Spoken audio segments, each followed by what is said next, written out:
Olá, tudo bem? Hoje eu vou falar um pouquinho sobre coletor menstrual, que é um tema que está super em voga. Já tiveram vários pacientes que vieram me perguntar sobre, então eu achei que valia a pena fazer um vídeo. Coletor menstrual veio como uma opção de sustentabilidade. Então, em média, uma mulher já foi estimado que usa 10 mil absorventes durante o seu período fértil, né? O período que ela está menstruando e tudo mais. Durante esse período, ela não só gasta uma grana considerável, como ela também, né, tá de uma certa forma não fazendo o que seria ideal hoje em dia para o meio ambiente. Então, cada vez mais, né, as pacientes estão querendo usar o coletor menstrual. E ainda tem as pacientes que, além disso, tem alergia, né? A pele fica irritada quando usa tanto absorvente externo como interno. E aí o coletor menstrual cai como uma luva, uma ótima opção nesses casos, tá? Outras opções também de menstruação sustentável seria os absorventes reutilizáveis, né, de pano. Mas esse é um assunto para um outro vídeo. Sobre o coletor menstrual, dependendo do fabricante, que são vários, então tem pequenas diferenças de formato, mas eles são basicamente a mesma coisa. Eles podem ficar dentro da vagina, né, colocados por um período de até 12 horas. Porém, tá, isso não é consenso, né, ainda precisa de mais estudos para se avaliar. Geralmente absorventes, né, tanto externo como interno, a gente pede que troque de 4 em 4 horas. E né, como é colocado dentro da vagina, e o outro comparativo que a gente tem, que não é longe de ser ideal, né, bem longe de ser ideal, mas seria o AB, por exemplo, absorvente interno, já foi relatado com ele algumas complicações por ele ficar muito tempo na vagina. Então, ocorreram alguns casos de síndrome de choque tóxica, que a gente fala, que a paciente fica com febre, fica com a pressão baixa, pode aparecer manchas na pele, pode ter complicações graves, né? Nesses casos, a paciente não só tem que tirar o absorvente, como tem que ir logo à emergência.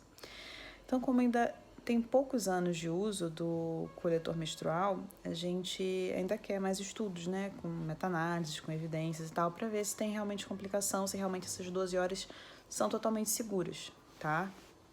Mas, enfim, não que você precise necessariamente tirar de 4 em 4 horas para lavar, né? Mas assim, se você achar que ele tá cheio, claro, você tem que esvaziar, então você teria que tirar antes, tá? Se for ficando cheio, antes desse tempo.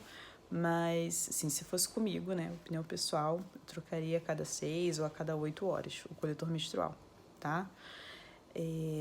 A recomendação que a gente tem para usar de higiene é que antes do ciclo menstrual começar e ao fim, a gente pede para ferver o copinho.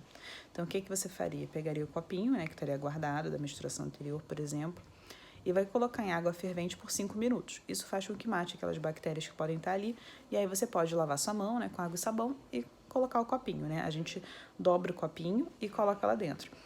Você pode dobrar de diferentes formas. Vou até colocar uma fotinha aqui do lado para vocês entenderem que isso não tem tanto valor. Desde que a pontinha, que geralmente tem, né, a parte mais... ou então a parte mais fina que tem do coletor menstrual, né, a parte oposta ao halozinho que tem, fique para baixo, né?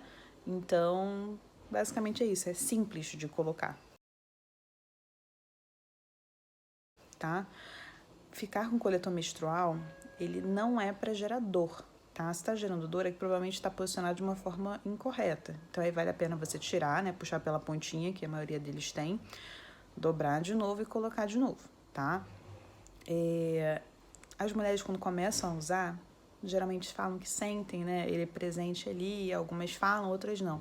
Mas, geralmente, com o tempo, durante o dia mesmo, até para de perceber que tem um coletor menstrual ali. Então, a maioria se adapta e fica super bem com o coletor menstrual. Outro fator muito legal é que o coletor menstrual dura 10 anos.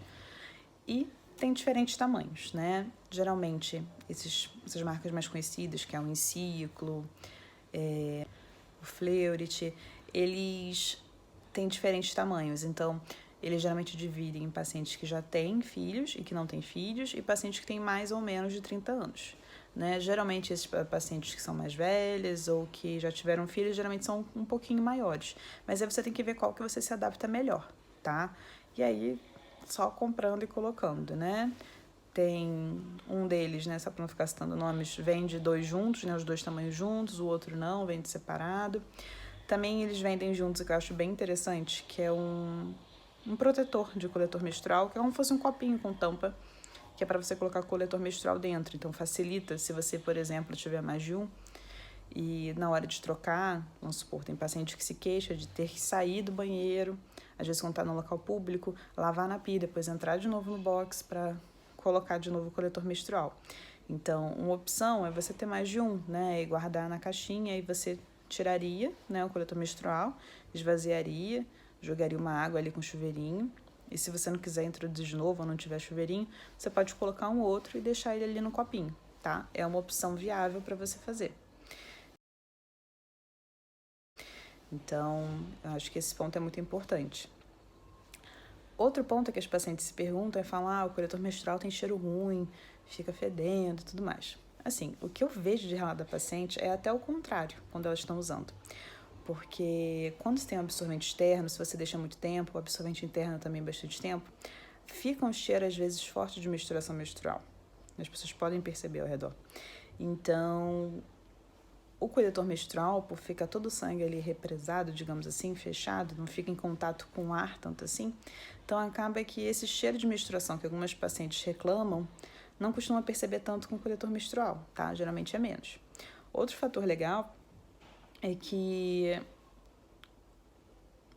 você não entra tanto assim em contato com o sangue, né? Você pode colocar a mão na sua vagina e puxar pelo cabinho, né? E já desprezar logo no vaso, depois só passar uma água, é algo simples de fazer. Mas, que nem eu falei, se tem algumas pacientes que se incomodam, pode fazer essas outras formas que eu falei antes. O que é principal lembrar para evitar a infecção é aquilo que eu falei. Não só lavar em cada momento que você tira, né, com água e sabão, como ferver, tanto antes como quando termina o uso, né, esse período menstrual seu, tá? Mas eu acho que é uma ótima opção. E acho que cada vez mais as pessoas vão usar. Então, caso tenha dúvidas, converse com o seu ginecologista, tá? É muito importante você ter todas as dúvidas sanadas e escolher a melhor opção para o seu dia a dia, para você, tá? Tem pacientes que acabam que só trocam em casa, quando tem mais disponibilidade. Então, assim, é algo viável de se fazer, tá bom?